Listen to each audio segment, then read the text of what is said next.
Ito yung pinaka nakakatakot ngayon. Airborne daw ba ang coronavirus? Paano ba talaga siya kumakalat? Bakit biglang sabi nila pwede na daw yung cloth na mask na gawa lang sa bahay? Ano ba talaga? Yun yung lilinawin natin sa video na to. At ang challenge ko sa inyong mga makakanood nito is dapat makinig kayong mabuti para pagkatapos ng video na to is kaya nyo na rin siyang ituro sa iba. Okay? Ako po pala si Dr. Acercon, isa akong primary care physician. At ang reference ko sa video na to is ang World Health Organization. Sila na mismo yung nagsabi na araw-araw kasi may bagong impormasyon, may bago tayong natututunan tungkol sa pandemic na coronavirus disease. So ito po ang bagong updates as of, ano ba ngayon, April 9. Hindi na nga to ganun kabago pero nakikita ko kasi na marami pa ring nalilito. So sana mabigyan natin ng linaw yung mga nakakatakot na bagay, lalo na yung airborne daw ba ang coronavirus. Okay, so ito yung sabi nila sa website. In English kasi, pero primarily daw, ang coronavirus is natatransmit by number 1, droplet, respiratory droplets, and number 2, contact routes. So, ang droplet daw, yun yung kapag malapitan. Ang contact routes is kapag may nahawakan kang contaminated na bagay. Sinabi rin nila na ang airborne transmission ay iba sa droplet transmission. Tapos ito yung nakakatakot, no? Nag-cause ng panic. Ang coronavirus daw ay possible na may airborne transmission. In specific situations, it is possible. So, yan ang i-elaborate natin today. Ganito ay summarize na natin. Paano daw kumakalat yung mikrobyo? Pwedeng droplet or pwedeng airborne. Imagine niyo yung mikrobyo, whether virus or bacteria, pwedeng pag nilabas mo yun sa katawan mo, mako-cover siya ng mucus, ng moisture, ng tubig. So, yun yung respiratory droplet. Malaki yun. So, since malaki yun, mabigat yun. Nalalaglag siya sa sahig or sa common surfaces. So, yun yung droplet kasi nga nagda-drop. Tawag dyan respiratory droplet. So, ano yung iniba niya sa airborne transmission? Pag airborne transmission, yung virus o yung bacteria nakatira sa droplet nuclei. Mas maliit ang droplet nuclei kaysa sa respiratory droplet. Ang droplet nuclei, since mas maliit, hindi siya agad-agad nalalaglag sa sahig or sa surfaces, mas matagal siyang nananatili sa hangin, mas malayo yung nararating niyang distansya, kahit na sa kabilang kwarto, pwedeng makarating, at ang mga sakit na natatransmit by airborne transmission ay tigdas, bulutong, tsaka tuberculosis. Yun yung mga familiar sa atin. So, yun yung mga na-mention ko.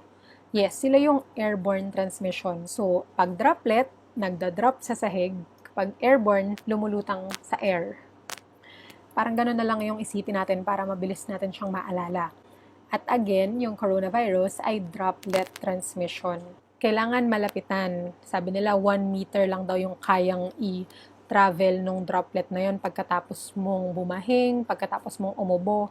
Sabi rin nila, pwede rin daw kapag nagsasalita lang, hindi natin masabi. Tapos directly, pwedeng pumunta sa taong hahawaan mo, pupunta sa mata niya, sa ilong niya, sa bibig niya. Yun yung direct transmission ng droplet. Pwede rin indirectly kapag nalaglag yung droplet napunta sa common na bagay, kunyari baso, o kaya wallet, o kaya susi, doorknob, table, yun yung fomite. Ang fomite ay isang bagay na na-contaminate tapos naging dahilan para makuha mo rin yung virus. So ngayon, kilala na natin yung virus, yung kalaban. Kaya nga tayo pinapag-social distancing, physical distancing, at least 1 meter apart daw lagi.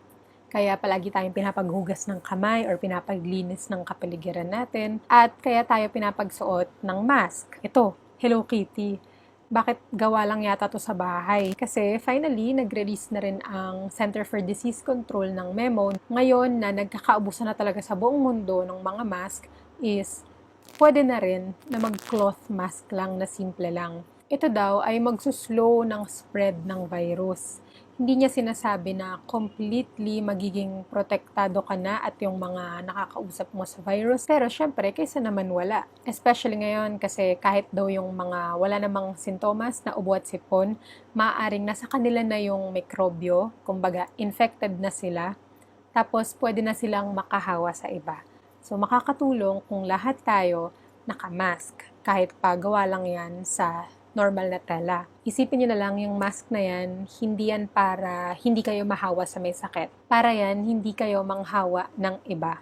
So yung pagsuot mo ng mask, hindi yan para sa sarili mo, para yan sa iba. At kung lahat tayo ganun mag-isip, kung kapwa natin yung iniisip natin, mapapabagal talaga yung pagkalat ng virus. Nagbigay pa sila ng instructions kung paano gawin to, pero pinapaalalahanan nila tayo na hindi talaga ito yung sagot. Okay? Nakakatulong lang. Pero, ang proven pa din ay physical distancing tsaka hand washing. So, ayun, pwede na nga daw yung cloth na homemade mask. Makakatulong na rin daw yun. Pero yung iba, sasabihin pa rin, ito na lang para sigurado. Ito na lang surgical mask tsaka N95 kasi meron naman ako sa bahay. Gusto ko pong klaruhin na kapag po may suot kayo ng mask na ganyan, na disposable sa labas ng bahay, hindi nga papasok yung mikrobyo sa inyo, pero nasa mask mismo yung mikrobyo. Tapos pag uwi nyo sa bahay, huhubarin nyo yung mask, iiwanan nyo lang sa table, hindi nyo itatapon sa trash can. So yung mask na yun, para na rin siyang fomite, para na rin siyang contaminated object na siya mismo ang magkakalat sa bahay nyo. Tapos, gagamitin nyo ulit. Diba? Hindi kasi siya meant for multiple use. Unlike yung mga gawa sa tela, pwede nating labhan. At mataas din yung chance na pagsuot nyo yung N95 nyo, mali yung pagsuot kasi ang N95, sobrang sikip dapat niyan. To the point na kapag sinuot siya ng mga healthcare workers natin, pagtanggal, meron ng parang paltos sa ilong nila or dito sa muka nila, meron ng parang marka. At kung na-try nyo na yung N95, sobrang hirap huminga doon na yung tendency, ina-adjust natin o kaya dinadaya natin yung sarili natin, binababa natin minsan para makahinga. So kung hindi kayo professional, wag nyo na siyang gamitin. I-reserve na lang natin siya sa mga healthcare workers. Yan na rin naman yung sinabi ng CDC. Kasi balik tayo dun sa sinabi kanina na possible daw na yung droplet transmission ay maging airborne transmission. Therefore, airborne din daw ang coronavirus sa specific situations. Yung specific situations na yun, sa ospital yun. Sa ospital kasi, di ba, maraming ang infectious respiratory droplets doon sa sahig, sa surfaces, kasi nandun lahat ng COVID positive eh. Pero meron din silang mga ginagawang procedures na yung respiratory droplet lumiliit, nagiging aerosol, nako-convert sa droplet nuclei. So yes, possible daw na merong airborne transmission sa ospital. Especially kapag ginagawa ng mga healthcare workers yung mga procedures na to. Papakita ko sa inyo ha, para meron tayong idea kung ano yung mga life-saving procedures na ginagawa ng mga frontliners natin. Ano daw yon, yung intubation, pag tinutubuhan yung pasyente, pwede rin kapag nagpapasok ng bronchoscope, yun po yung may camera yan para makita mo yung loob ng lungs mismo.